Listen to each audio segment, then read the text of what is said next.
The bus was late. My feet ached. All I wanted was to reach home and have a hot meal. My wife, Rose, always had dinner ready. The smell of her chicken and ugali usually hit me before I reached the door. Not today.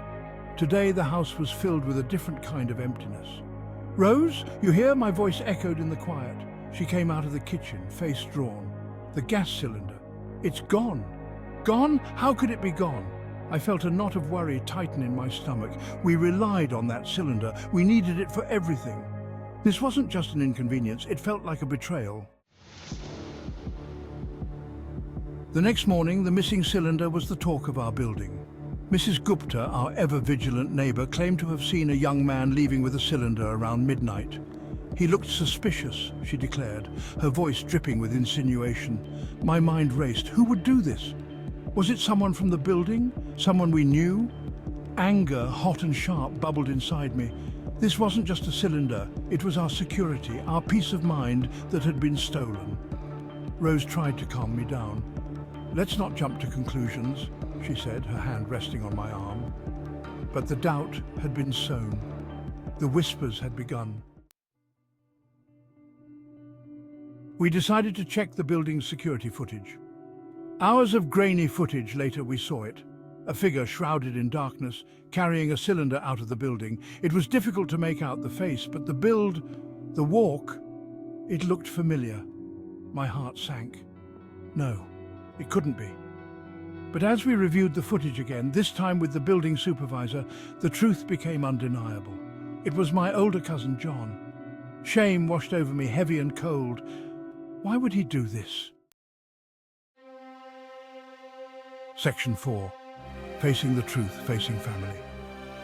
The confrontation was difficult, filled with tears and accusations. John, head hung low, mumbled an apology. "He needed money," he said. "He didn't know what else to do. You could have asked," I shouted, my voice shaking with a mixture of anger and hurt. John said he had asked repeatedly and everyone had refused to give him money. But even as I yelled, I saw the fear in his eyes. He was desperate. He had made a mistake, a terrible one, but he was still my family. Family should lift one up, but sometimes life happens. Rose, always the voice of reason, spoke softly to him. "This isn't about the cylinder, John. It's about trust and responsibility." Her words hit home. It wasn't just about the missing cylinder, it was about the unspoken agreement we shared as a family, as members of a community. Section 5. Sharing is caring, but responsibility matters more. The incident with the cylinder became a harsh lesson in communal living. We lived in close quarters, shared resources, depended on each other. But with that dependence came a responsibility, a duty to respect not just the shared resources themselves, but the trust that underpinned their use. Economists call it the tragedy of the commons. When something belongs to everyone, it often ends up belonging to no one. People take advantage, thinking only of their own needs, forgetting the needs of others.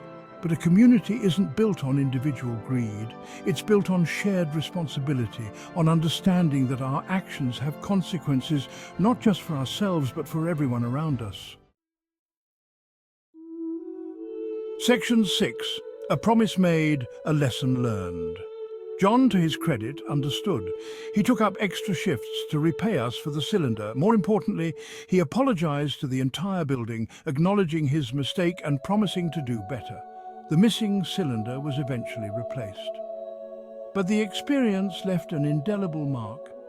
It taught us the importance of trust, the weight of responsibility, and the delicate balance between individual needs and the needs of the community. It reminded us that even in the smallest actions we have a choice. The tragedy of the commons makes everyone poor. We can choose to act with integrity, with respect for ourselves and others, or we can choose the selfish path. A path that ultimately leads to broken trust and a fractured community. Trust and integrity are like an egg, easy to break and hard to rebuild.